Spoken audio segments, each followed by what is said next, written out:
السلام عليكم ورحمة الله وبركاته. الحمد لله الأكرم الذي خلق الإنسان وكرم وعلمه من البيان ما لم يعلم، فسبحان الذي لا يحصى امتنانه باللسان ولا بالقلم، ونشهد أن لا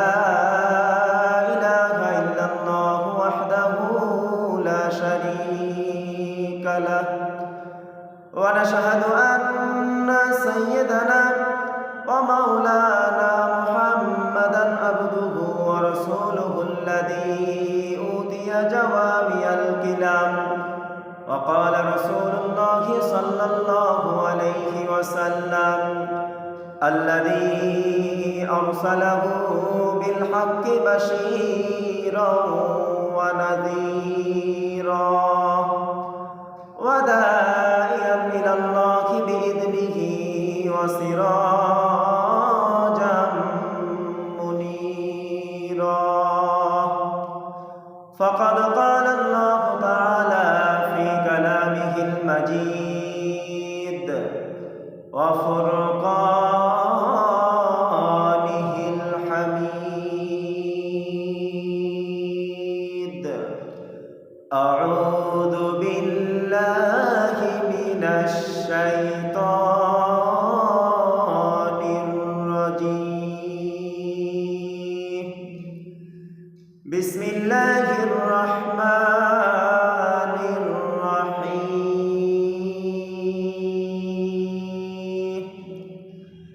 ألم نشرح لك صدرك ووضعنا عنك وزرك الذي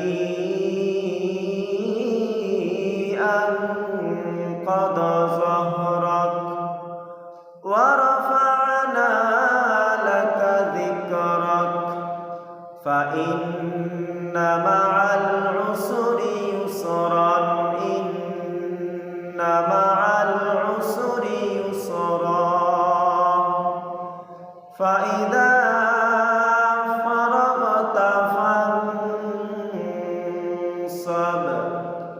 وإلى ربك فارغب. وقال رسول الله صلى الله عليه وسلم: এদেশে আজান শুনে সূর্য উঠে শহর গ্রামে, এদেশে আজান শুনে সূর্য ডুবে সন্ধ্যা নামে, এদেশে সকল কাজে সবাই বলে বিসমিল্লাহ, এদেশে ভালো কিছু দেখে শুনে হাসি মুখে সবাই বলে মাশাআল্লাহ। সুবহানাল্লাহ সুবহানাল্লাহ সুবহানাল্লাহ সুবহানাল্লাহ সুবহানাল্লাহ সুবহানাল্লাহ সুবহানাল্লাহ সুবহানাল্লাহ। ও নবীন তরুণ, তোমার কিসের এত ভয়? জেনে রেখো বাংলাদেশের আসল পরিচয়, বাংলাদেশের আসল পরিচয় ইসলাম। আওয়াজ করে বলো, আসল পরিচয় কি? এদেশে পরস্পরে দেখা হলে দেয় সালাম, এদেশে আমজনতার হৃদয় জুড়ে পাক কালাম, ঠিক কিনা? এদেশে পরস্পরে দেখা হলে দেয় সালাম, এদেশে আমজনতার হৃদয় জুড়ে পাক কালাম, এদেশে বিপদ এলে সর্বজনে সর্বক্ষণে দোয়া পড়ে ইন্না লিল্লাহ। সুবহানাল্লাহ সুবহানাল্লাহ সুবহানাল্লাহ সুবহানাল্লাহ। এদেশে সূর্য উঠে, এদেশে আজান শুনে সূর্য উঠে শহর গ্রামে, এদেশে আজান শুনে সূর্য ডুবে সন্ধ্যা নামে, এদেশে সকল কাজে সবাই বলে বিসমিল্লাহ, এদেশে ভালো কিছু দেখে শুনে হাসি মুখে সবাই বলে মাশাআল্লাহ। সুবহানাল্লাহ সুবহানাল্লাহ সুবহানাল্লাহ সুবহানাল্লাহ সুবহানাল্লাহ সুবহানাল্লাহ সুবহানাল্লাহ সুবহানাল্লাহ। আজকের আলোচনার বিষয় মুমিন জীবনের 7 দফা কর্মসূচি বনাম শয়তান আমাদের 7 দফা কর্মসূচি। মুমিন জীবনের 1 নম্বর দফা কর্মসূচি সূরা বাকারা 278 নম্বর আয়াত। আল্লাহ রাব্বুল আলামিন বলেন, ইয়া আইয়ুহাল্লাযীনা আমানুত্তাকুল্লাহা ওয়া যারু মা বাকিয়া মিনার রিবা ইন কুনতুম মুমিনিন। আল্লাহু আকবার। মুমিন থাকবে যেখানে, সুদ থাকবে না সেখানে। ইয়া আইয়ুহাল্লাযীনা আমানুত্তাকুল্লাহ, ওহে ঈমানদাররা, যারা ঈমানের দাবি করো, আল্লাহকে ভয় করো। ওয়া যারু মা বাকিয়া মিনার রিবা, বকেয়া সুদের টাকাগুলো ছেড়ে দাও। ইন কুনতুম মুমিনিন, তা না হলে মুমিন হতে পারবা না। সুদ মুক্ত সমাজ গড়ার দরকার আছে না নাই? এইটা কি আসমান থেকে ফেরেশতা এসে করবে? আমাদেরকে সুদ মুক্ত সমাজ গড়ার জন্য কাজ করতে হবে। কথা বলেন ঠিক কিনা?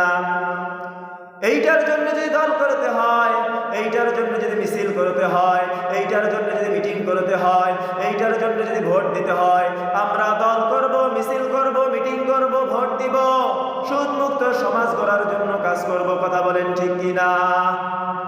সুদ খাওয়া কি ভালো কাজ? কথা বলেন। সুদ খাওয়া হলো হারাম।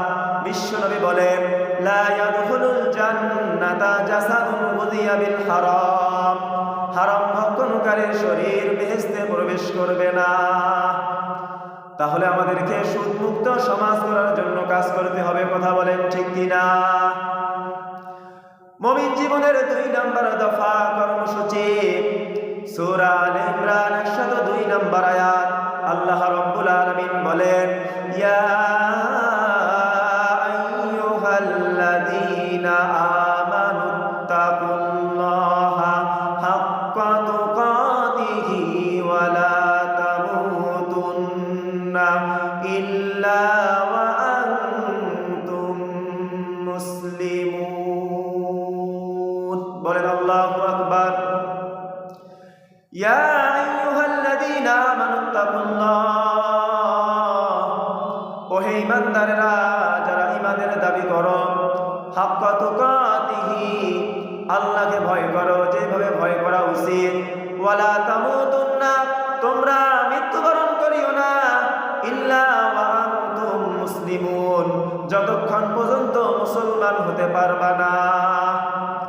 আমাদের জাতির পিতা সাইয়্যিদনা ইব্রাহিম আলাইহিস সালাম, সাইয়্যিদনা ইব্রাহিম আলাইহিস সালামকে আল্লাহ রাব্বুল আলামিন ডাক দিয়ে বললেন, ইয ক্বালা লাহু রাব্বুহু আসলিম, ও আমার খলিল, তুমি ইসলাম ধর্ম মেনে নাও।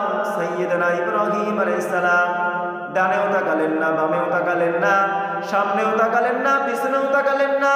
তিনি সঙ্গে সঙ্গে বললেন, আসলামতু লিরাব্বিল আলামিন, আমি আত্মসমর্পণ করলাম, আমি সারেন্ডার করলাম, আমি ইসলাম ধর্ম মেনে নিলাম। সাইয়্যিদনা ইউসুফ আলাইহিস সালাম বললেন, তাওয়াফফানি মুসলিমান ওয়া আলহিকনি বিস-সালিহিন, ও আল্লাহ, আমাকে মুসলিম হিসাবে কবুল করো আর নেককারদের সাথে একত্রিত হওয়ার তৌফিক দান করো। সাইয়্যিদনা ইব্রাহিম আলাইহিস সালাম তার সন্তানকে নসিহত করলেন, ওয়া ওয়াসসা বিহা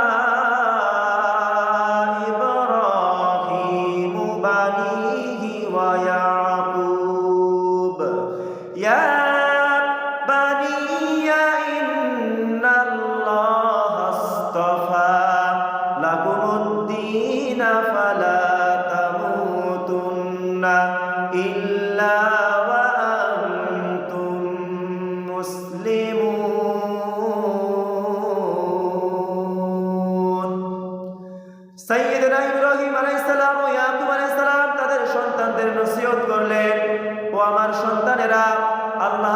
আলামিন আমাদেরকে একটা দিন দিয়েছে। এই দিন কোন দিন? রাতের পর যে দিন হয় এই দিন নাকি? এই দিন হলো ইসলাম। আল্লাহ রাব্বুল আলামিন আমাদেরকে ইসলাম দিয়েছে, তোমরা ইসলাম ধর্ম মেনে চলবা। আর ফালা তামুতুন্না, তোমরা মৃত্যুবরণ করবা না ইল্লা ওয়া আনতুম মুসলিমুন, যতক্ষণ পর্যন্ত মুসলমান হতে পারবা না। সম্মানিত ভাইরা, তাহলে আমরা মৃত্যুবরণ করব না যতক্ষণ পর্যন্ত মুসলমান হতে পারবো না। আমরা মুসলমান হব, তারপর মৃত্যুবরণ করব। কথা বলেন ঠিক কিনা? মরহুম শহীদ আল্লামা দেলোয়ার হোসেন সাঈদী রহমাতুল্লাহি আলাইহি যতদিন কোরআন পড়েছে তার শত্রু ছিল না, যতদিন কোরআন নিজে বুঝেছে তার কোনো শত্রু ছিল না, যতদিন কোরআন নিজে মেনেছে তার কোনো শত্রু ছিল না। তিনি যখনই বলেছেন আমি শুধু নিজে কোরআন পড়বো, শুধু নিজে মানবো, শুধু নিজে বুঝবো তা না, এ কোরআন আমি সবাইকে মানাতে চাই, তখনই তার শত্রু বেড়ে গেছে। কথা বলেন ঠিক কিনা? মরহুম আহমদ শফি রহমাতুল্লাহি আলাইহি যতদিন কোরআন পড়েছে, কোরআন বুঝেছে, কোরআন মেনেছে, তার কোনো শত্রু ছিল না, তাকে ভালো মতন কেউ চিনতেও না। যখনই তিনি বলেছেন আমি কোরআন সবাইকে মানাতে চাই, আমি শুধু নিজে পড়বো, শুধু নিজে বুঝবো, শুধু নিজে মানবো তা না, এ কোরআন আমি সবাইকে মানাতে চাই, তখনই তার শত্রু বেড়ে গেছে, তখনই তার নাম দিয়েছে তেতুল হুজুর। কথা বলেন ঠিক কিনা? এই কোরআনের হক কথা বলার কারণে অনেকে বাড়ি ছাড়া হয়েছে, অনেকে জেলখানার মধ্যে বন্দী হয়েছে, অনেকে নির্যাতন হয়েছে, অনেকে ফাঁসির কাষ্টে ঝুলেছে, অনেকে শহীদ হয়ে দুনিয়া থেকে বিদায় নিয়ে চলে গেছে। কথা বলেন ঠিক কিনা? মুমিন জীবনের 3 নম্বর দফা কর্মসূচি, ওসিলা হিসাবে জিহাদকে ধরতে হবে। সূরা মায়েদা 35 নম্বর আয়াত আল্লাহ রাব্বুল আলামিন বলেন, ইয়া আইয়ুহাল্লাযীনা আমানুত্তাকুল্লাহা ওয়াবতাগু ইলাইহিল ওয়াসিলাতা ওয়াজাহিদু ফি সাবিলিহি লাআল্লাকুম তুফলিহুন।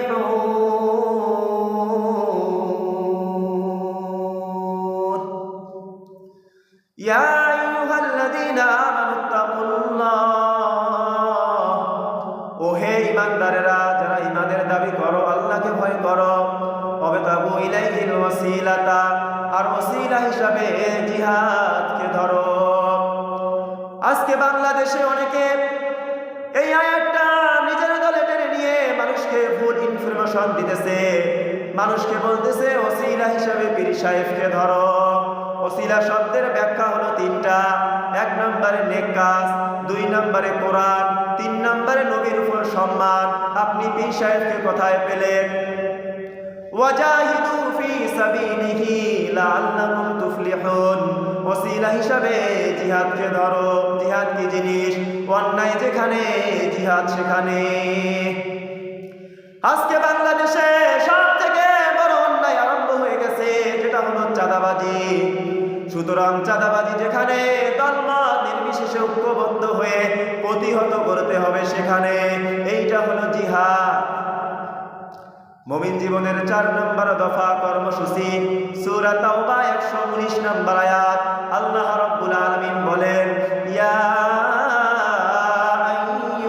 আইয়ুহাল্লাযীনা আমানুত্তাকুল্লাহা ওয়া কুনু মা'আস সাদিকিন। বলেন আল্লাহু আকবার। ইয়া আইয়ুহাল্লাযীনা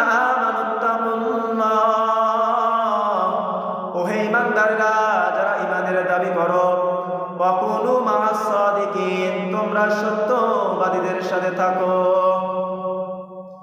সত্যবাদী কারা? যারা কোরআনের সাথে থাকে, কোরআন কায়েমের সাথে থাকে, তারাই হলো সত্যবাদী। তোমরা তাদের সাথে থাকো। যারা কোরআনের সাথে থাকে, কোরআন কায়েমের সাথে থাকে, তাদের দ্বারা কখনো কখনো চুরি হতে পারে না, তাদের দ্বারা কখনো ডাকাতি হতে পারে না, তাদের দ্বারা কখনো অন্যায় হতে পারে না, তাদের দ্বারা কখনো জুলুম হতে পারে না, তাদের দ্বারা কখনো টেন্ডারবাজি হতে পারে না, তাদের দ্বারা কখনো সাদাবাজি হতে পারে না, তাদের দ্বারা কখনো দুর্নীতি হতে পারে না, তাদের দ্বারা কখনো ধর্ষণ হতে পারে না। যখন কোরআন দিয়ে দেশ পরিচালনা হবে, চোর চুরি করতে সাহস পাবে না, ডাকাত ডাকাতি করতে সাহস পাবে না, কেউ মানুষের উপর জুলুম করতে সাহস পাবে না, কেউ অন্যায় করতে সাহস পাবে না, কেউ চাঁদাবাজি করতে সাহস পাবে না, কেউ জুলুম করতে সাহস পাবে না, কেউ চাঁদাবাজি করতে সাহস পাবে না, কেউ ধর্ষণ করতে সাহস পাবে না, কেউ মানুষের টাকা মেরে খেতে পারবে না, কেউ অন্যায় করতে পারবে না। কথা বলেন ঠিক কিনা? সম্মানিত ভাইরা, আমি যেটা বলতে চাই, স্বাধীনতার পর থেকে সবকিছু দেখা শেষ। আগামীতে আমরা দেখতে চাই কোরআনের বাংলাদেশ। কোরআন দিয়ে যখন দেশ পরিচালনা হবে, কেউ যদি চুরি করে হাত কেটে দেওয়া হবে, কেউ যদি জেনা করে তাহলে তাকে কোরআন দিয়ে কোরআনের বিচার তার উপর কার্যকর করা হবে, তাকে অর্ধেকটা পুঁতে এরপর পাথর দিয়ে আঘাত করে দুনিয়া থেকে বিদায় করে দিতে হবে। এরকম বিধান যদি চালু হয়, কেউ জেনা করতে সাহস পাবে না। কথা বলেন ঠিক কিনা? কেউ চুরি করতে সাহস পাবে না। কথা বলেন ঠিক কিনা? তাহলে আমরা অবশ্যই কোরআন, যারা কোরআনের সাথে থাকে, যারা কোরআন কায়েমের সাথে থাকে, আমরা তাদের সাথে থাকবো। কথা বলেন ঠিক কিনা? মুমিন জীবনের 5 নম্বর দফা কর্মসূচি, সূরা আহজাব 70 নম্বর আয়াত। আল্লাহ রাব্বুল আলামিন বলেন, ইয়া আইয়ুহাল্লাযীনা আমানুত্তাকুল্লাহা ওয়া কুলু কাওলান সাদীদা। ইয়া আইয়ুহাল্লাযীনা আমানুত্তাকুল্লাহ, ও হে ইমানদারেরা, যারা ঈমানের দাবি করো, আল্লাহকে ভয় করো। ওয়া কুলু কাওলান সাদীদা, আর তোমরা সদা সর্বদা সত্য কথা বলো। আমাদের নবী, বিশ্ব নবী জনাবে মুহাম্মদুর রাসূলুল্লাহ সাল্লাল্লাহু আলাইহি ওয়াসাল্লাম 63 বছর এই দুনিয়াতে ছিলেন। তার জবান দিয়ে কোনোদিন একটা মিথ্যা কথা বলে নাই। বিশ্ব নবী বলেন, আলাইকুম বিসসিদকি ফাইন্নাস সিদকা ইয়াহদি ইলাল বিররি ওয়া ইন্নাল বিররা ইয়াহদি ইলাল জান্নাহ। তোমরা সত্য পূজারী হও, সত্য মানুষকে পুণ্যের পথ দেখায়, আর পুণ্য মানুষকে জান্নাতের পথ দেখায়। ওয়া ইয়াকুম ওয়াল কাযিবা, তোমাদের উচিত মিথ্যা থেকে বেঁচে থাকা। ফাইন্নাল কাযিবা ইয়াহদি ইলাল ফুজুর, মিথ্যা মানুষকে পাপের পথ দেখায়।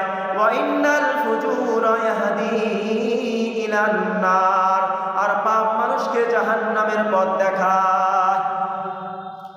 সত্য মানুষকে পুণ্যের পথ দেখায়, পুণ্য মানুষকে জান্নাতের পথ দেখায়। মিথ্যা মানুষকে পাপের পথ দেখায়, পাপ মানুষকে জাহান্নামের পথ দেখায়। সম্মানিত ভাইরা, তাহলে আমরা সত্য পূজারী হব, সত্যবাদী হব, সদা সর্বদা সত্য কথা বলবো। মুমিন জীবনের 6 নম্বর দফা কর্মসূচি, সূরা হাদীদ 28 নম্বর আয়াত। আল্লাহ রাব্বুল আলামিন বলেন, ইয়া আইয়ুহাল্লাযীনা আমানুত্তাকুল্লাহা ওয়া আমিনু বিরাসূলিহি ইউতিকুম কিফলাইনি মির রাহমাতিহি ওয়া ইয়াজআল লাকুম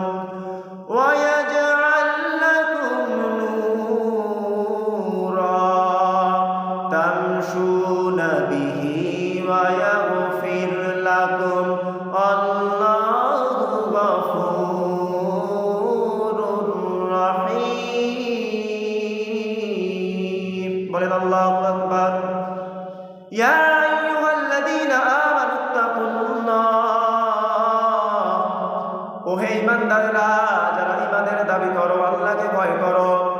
ওয়া আমিনু বিরাসূলিহি ইউতিকুম কিফলাইনি মির রাহমাতিহি ওয়া ইয়াজআল লাকুম নূরা, আর তোমরা নবীকে, নবীর আদর্শ মেনে চলো। নবীর আদর্শ মেনে চলো, লাভ আছে। নবীর আদর্শ যদি মেনে না নাও, যখন কবরে যাবা, ফেরেশতারা একটা নবীর ছবি, বিশ্ব নবীর ছবি ফেরেশতারা সামনে নিয়ে বলবে, মান হাজার রাজুল, কে এটা?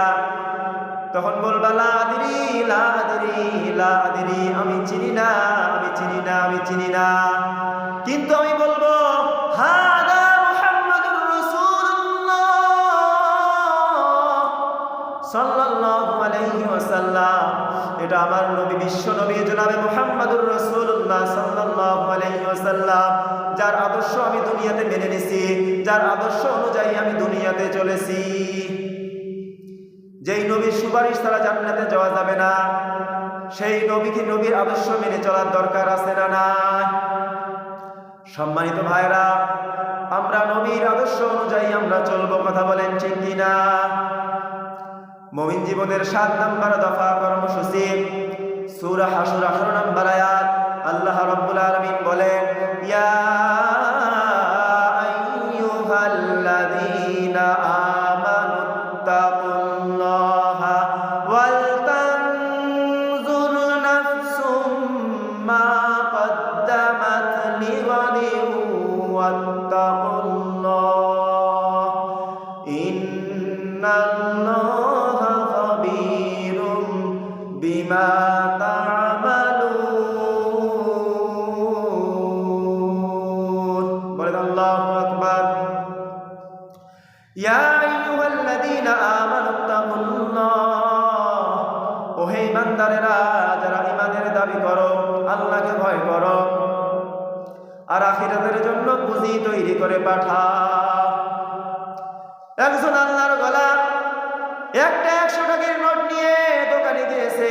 দোকানদারকে দেওয়ার পর দোকানদার বললেন, আল্লাহর বান্দা, আপনার 100 টাকার নোটের মধ্যে একটা লাল দাগ থাকার কথা ছিল, আপনার 100 টাকার নোটের মধ্যে লাল দাগ নাই, আপনার টাকাটা চলে না, আপনার টাকাটা জাল।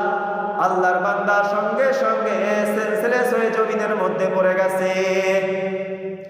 আশেপাশে মানুষ দৌড়ে আসলো, দোকানদারকে বলল, আপনি মুরব্বী মানুষটাকে মারলেন নাকি? দোকানদার বলতেছে, বিশ্বাস করো, আমি মুরব্বীকে মারি নাই, তার হুঁশ ফিরাও, সে কেন সেন্সলেস হয়ে জমিনের মধ্যে পড়ে গেল তাকে জিজ্ঞাসা করো। কিছুক্ষণ পর আল্লাহর বান্দার হুঁশ ফিরল, তাকে জিজ্ঞাসা করা হলো, দোকানদার কি আপনাকে মেরেছে নাকি?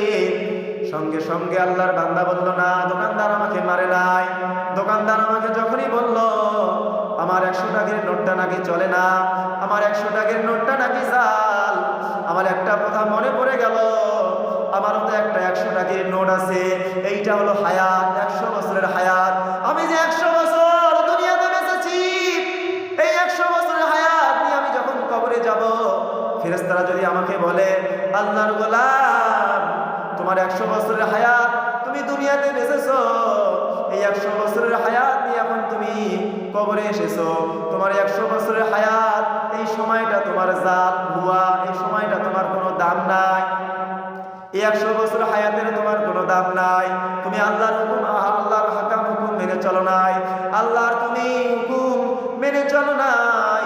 ও আল্লাহর গোলাম, আল্লাহ যা আদেশ করেছে, নিষেধ করেছে, তুমি মেনে চলো নাই, তোমার এই 100 বছর হায়াতের ভিতরে তেমন কোনো ভালো আমল নাই, তুমি নামাজ আদায় করো নাই, তোমার টাকা পয়সা ছিল তুমি হজ করতে যাও নাই, তোমার টাকা পয়সা ছিল তুমি যাকাত দাও নাই, তোমার টাকা পয়সা ছিল, তোমার বাড়ির আশেপাশে মানুষ না খেয়েছিল, মানুষ অভাবে ছিল, তুমি দেখো নাই, তোমার কাছে মানুষ সাহায্যের জন্য গিয়েছে, তুই মানুষকে তাড়িয়ে দিয়েছো ধমক দিয়ে।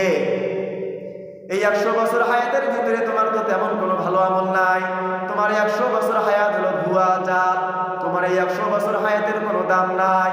তোমার 100 বছর হায়াতের ভিতরে শয়তান যে 7 দফা কর্মসূচি দিয়েছে, শয়তানের 7 দফা কর্মসূচি তোমার 100 বছর হায়াতের ভিতরে পাওয়া যায়। শয়তানের 1 নম্বর দফা কর্মসূচি, শয়তান মানুষকে শিরক করাতে চায়, যখন শিরক করাতে পারে না, শয়তানের 2 নম্বর দফা কর্মসূচি, শয়তান মানুষকে কুফরি করাতে চায়, যখন কুফরি করাতে পারে না, শয়তানের 3 নম্বর দফা কর্মসূচি, শয়তান মানুষকে বেদাত করাতে চায়। আজকে বাংলাদেশে এটা খুব বেশি চলতেছে, বেদাত। যখন বেদাত করাতে পারে না, শয়তানের 4 নম্বর দফা কর্মসূচি, শয়তান মানুষকে কবিরা গুনাহ করাতে চায়। যখন কবিরা গুনাহ করাতে পারে না, শয়তানের 5 নাম্বার দফা কর্মসূচি, শয়তান মানুষকে সগীরা গুনাহ করাতে চায়। যখন সগীরা গুনাহ করাতে পারে না, শয়তানের 6 নাম্বার দফা কর্মসূচি, শয়তানের 6 নাম্বার দফা কর্মসূচি, শয়তান মানুষকে মন্দ কাজ করাতে চায়। শয়তান কবিরা গুনাহ করাতে চায়, কবিরা গুনাহ যখন করাতে পারে না, শয়তান মানুষকে সগীরা গুনাহ করাতে চায়। সগীরা গুনাহ করাতে যখন পারে না, শয়তানের 6 নম্বর দফা কর্মসূচি, শয়তান মানুষকে মন্দ কাজ করাতে চায়। মন্দ কাজ যখন করাতে পারে না, সর্বশেষ শয়তানের 7 নম্বর দফা কর্মসূচি, শয়তান মানুষকে বিপদে ফেলায় দেয়, মুসিবতে ফেলায় দেয়। একটা মানুষ যখন মুসিবতে পড়ে, একটা মানুষ যখন বিপদে পড়ে, সে তখন আল্লাহকে ভুলে যায়, সে তখন ইসলামকে ভুলে যায়, সে তখন নামাজ পড়তে চায় না। বলে নামাজ পড়ে কি হবে? আল্লাহ আমাকে এত বিপদ দেয়, আল্লাহ আমাকে এত মুসিবত দেয়, আল্লাহ আমাকে এত কষ্ট দেয়।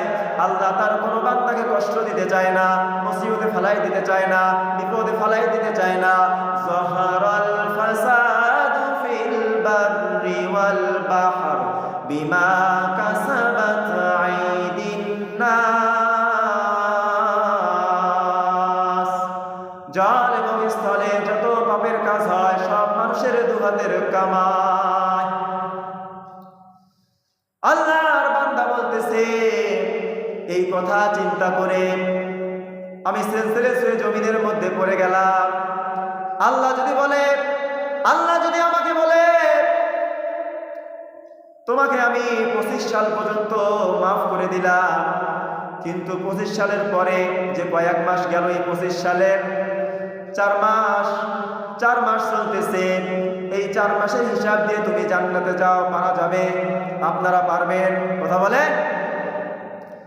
এই 4 মাসের হিসাব দেওয়ার মতো আমাদের ক্ষমতা নাই, একদিনের হিসাব দেওয়ার মতো আমাদের ক্ষমতা নাই, 1 ঘন্টার হিসাব দেওয়ার মতো আমাদের ক্ষমতা নাই, 1 মিনিটের হিসাব দেওয়ার মতো আমাদের ক্ষমতা নাই, 1 সেকেন্ডের হিসাব দেওয়ার মতো ক্ষমতা আমাদের নাই। কথা বলেন ঠিক কিনা?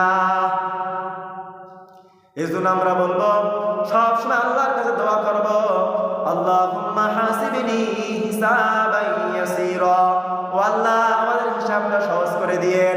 আপনি যদি পৃথিবীতে কারো কাছে হিসাব চান, পৃথিবীতে কোনো মানুষের ক্ষমতা নাই আপনার সামনে হিসাব দিয়ে জান্নাতে যাবে। মাঝে মাঝে আল্লাহ আমাদেরকে দুঃখ কষ্ট দিয়ে পরীক্ষা করতে চান, এগুলো আমাদের জন্য খারাপ নয়। এই দুঃখ কষ্ট বিপদ আমাদের কোমরকে সোজা করে, আমাদের পায়ের মাটিকে শক্ত করে। চিল্লায় বলেন ঠিক কিনা? প্রতিকূল পরিবেশে কিভাবে বাঁচতে হয়, এই দুঃখ কষ্ট আমাদেরকে শিখায়। এজন্য মুমিন বান্দার বৈশিষ্ট্য, দুঃখ কষ্ট বেদনা জ্বালা এগুলোতে সে আপসেট হয় না, সে হাল ছেড়ে দেয় না। সে একজনের উপর ভরসা রাখে, তিনি কে? কারণ মুমিন জানে, রাত্রি যত গভীর হয়, অন্ধকার তমানিসা ভেদ করে সুবে সাদিক হয়। মুমিন জানে, গর্ভবতী নারীর পেটের ব্যথা যেই দিন বাড়তে থাকে, ওই দিনই নতুন মেহমান আগমনের সময় ঘনাতে থাকে। মুমিন জানে, তার জীবনে দুঃখ কষ্ট বিপদ যত বাড়তে থাকে, সুখের দিন কাছে আসতে থাকে। এই জন্য মুমিনের জীবনে কোনো হারাতে নেই। ফাইন্না মাআল উসরি ইউসরা, ইন্না মাআল উসরি ইউসরা। কষ্টের পরেই আছে আনন্দ, দুঃখের পরেই আছে সুখ। সমস্যা আছে, সমাধানও আছে। সমস্যা তৈরি করেছে কে? আবার ওইটার সমাধানও দিয়েছে কে? আল্লাহ রাব্বুল আলামিন চাবি না বানাইয়া ওইটার তালা বানান নাই। আল্লাহ রাব্বুল আলামিন চাবি না বানাইয়া ওইটার তালা বানান নাই। তালাও যেহেতু আছে, ওইটার চাবিও বানিয়েছে কে? মা আনসালাল্লাহু দানান ইল্লা আনসালাল্লাহু লাহু শিফা। এমন কোন রোগ আল্লাহ পৃথিবীতে পাঠান নাই যার ওষুধ বানান নাই। এমন কোন রোগ আল্লাহ দুনিয়ায় নাজিল করেন নাই যার চিকিৎসা বানান নাই, হয়তো আবিষ্কার হয় নাই। বলতে পারেন হুজুর ক্যান্সার, ক্যান্সারের তো নাই অ্যান্সার। বৈজ্ঞানিকরা গবেষণা করে বলতেছে ক্যান্সারের অ্যান্সার এখন আবিষ্কার হইতেছে, কিছু কিছু জায়গায় হয়েও গেছে। 20 রাকাত তারাবির নামাজ আদায় করতে গিয়ে কোমরে ব্যথা, হাঁটুতে ব্যথা। 20 রাকাত তারাবির নামাজ যখন শেষ করে মসজিদ থেকে বের হন, আনন্দ আছে না নাই? কষ্ট করে পরীক্ষার জন্য প্রিপারেশন দিলেন কয়েক মাস, ফলাফল যখন ভালো হয়, আনন্দ আছে না নাই? সারাদিন কষ্ট করে রোজা রাখলেন, পানির তৃষ্ণায় গলাটা ফেটে যায়, সন্ধ্যায় যখন মুখে পানি দেন, আনন্দ আছে না নাই? ফাইন্না মাআল উসরি ইউসরান, ইন্না মাআল উসরি ইউসরা। আল্লাহ বললেন, ও নবী, কষ্টের অল্প কিছুদিন মক্কায়, মদিনায় আনন্দের দিন অপেক্ষা করতেছে। কষ্টের পরেই আছে আনন্দ, দুঃখের পরেই আছে সুখ। এজন্য আমরা যত বড়ই মুসিবতে পড়ি না কেন, যত বড়ই সমস্যায় পড়ি না কেন, যত বড়ই কষ্টে থাকি না কেন, এক জাতের উপর তাওয়াক্কুল করব, ভরসা করব। তিনি কে? বিশ্বনবী বলেন, লিকুল্লি নাবিয়্যিন দাওয়া মুস্তাজাবা। এই দুনিয়ায় সব নবীদের একটা করে মুস্তাজাবুদ দাওয়া আছে। আল্লাহ বলেছে, ও নবী, একটা করে স্পেশাল দোয়া করার সুযোগ পাবা, দোয়াটা করা মাত্রই কবুল করে নিব। বিশ্বনবী বলেন, এই পৃথিবীর বুকে যত নবী রাসূল দুনিয়ায় এসেছে, সব নবীরা তাদের স্পেশাল দোয়া দুনিয়ায় করে ফেলেছে, ইল্লা আনা, কিন্তু আমি করি নাই। বিশ্বনবী বলেন, ওয়া ইন্নী আখতাবিউ দাওয়াতি শাফাআতাল লিউম্মতি ইয়াউমাল কিয়ামাহ। আমি আমার স্পেশাল দোয়াটা করি নাই, আমার স্পেশাল দোয়াটা আমি আমার গুনাহগার উম্মতকে বাঁচানোর জন্য কিয়ামত পর্যন্ত রেখে দিয়েছি। যেই দিন আমরা বিপদে পড়ে যাব, যেই দিন আমার আব্বা আমারে চিনবে না, নেতা তার কর্মীরে চিনবে না, কর্মী তার নেতারে চিনবে না, পীর সাহেব মুরিদরে চিনবে না, মুরিদ পীর সাহেবরে চিনবে না, স্বামী তার স্ত্রীরে চিনবে না, স্ত্রী তার স্বামীরে চিনবে না, নবী থেকে শুরু করে, ওলি থেকে শুরু করে, শহীদ থেকে শুরু করে সবাই মুখে একটা জিকির, ইয়া নাফসি ইয়া নাফসি ইয়া নাফসি। আকাশের সূর্যটা যেই দিন মাথার কাছে চলে আসবে, জমিনটা তামার জমিন হয়ে যাবে, সূর্যের তাপে মাথার মগজগুলো ভাতের মারের মতো গলে গলে কানের ছিদ্র, নাকের ছিদ্র দিয়ে টপ টপ করে বেয়ে বেয়ে নিচে পড়বে। ওই দিন কেউ কাউকে চিনবে না। বিশ্বই বলবে, ওই দোয়াটা আমি দুনিয়ায় করি নাই। আমি বদরের যুদ্ধে মার খেয়েছি, উহুদের যুদ্ধে দাঁত ভেঙেছি, না খেয়ে পেটে পাথর বেঁধেছি। ওই দিন যদি দোয়াটা করতাম, আল্লাহ কবুল করে নিত, জান্নাতি খাবার দিয়ে দিত, আমারে মার খাওয়া লাগতো না, তাইফের ময়দানে আমার রক্ত ঝরতো না। ওই দিন আমি দোয়াটা করি নাই। ওই দোয়াটা আমার জন্য, আপনার জন্য, আমাদের জন্য বিশ্বনবী জমা রেখে দিয়েছে। এই জন্য বিশ্বনবীর চিন্তা আর আমাদের চিন্তা এক চিন্তা না। বিশ্বনবীর পুরো উম্মতের চিন্তা, কিয়ামত পর্যন্ত যত মানুষ আসবে সবাই আমার উম্মত, না জানি তাদের নসিবে কি হয়ে যায়। এই চিন্তার বোঝা বিশ্বনবীকে কাবু করে ফেলেছিল। আল্লাহ বলল, নবী, নো টেনশন, আপনার চিন্তার বোঝা আপনার পিঠ থেকে আমি আল্লাহ নিজ দায়িত্বে সরিয়ে দিলাম। আলাম নাশরাহ লাকা সাদরাকা ওয়া ওয়াদা'না আনকা ওয়িসরাক আল্লাযী আনকাদা যাহরাক। যেই চিন্তার বোঝা আপনার কষ্ট দেয়, যেই চিন্তার বোঝা আপনার প্রাসাদ করে তুলে, আপনার পিঠ থেকে ওই চিন্তার বোঝা নবী আমি সরিয়ে নিলাম। কি দিয়ে সরিয়ে নিল? কোরআনের আলো দিয়ে। আওয়াজ তুলে বলো, কি দিয়ে?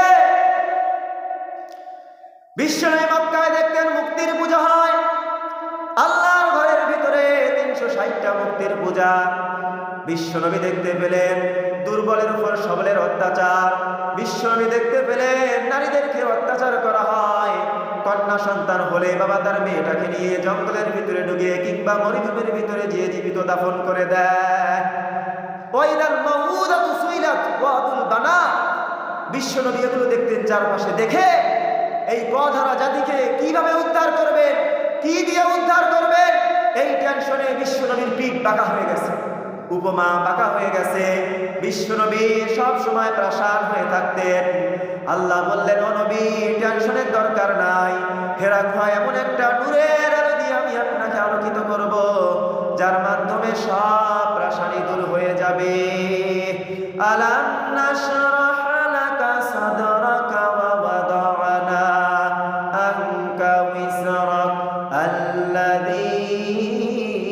আনকাদা যাহরাক, আপনাকে প্রাসাদ বানিয়ে দেয়, এরকম সব চিন্তার বোঝা আমি আল্লাহ সরিয়ে নিলাম। আল্লাহ রাব্বুল আলামিন আমাদেরকে কথাগুলো বুঝার এবং আমল করার তৌফিক দান করুক। ওয়া আখিরি দাওয়ানা আলহামদুলিল্লাহি রাব্বিল আলামিন। আসসালামু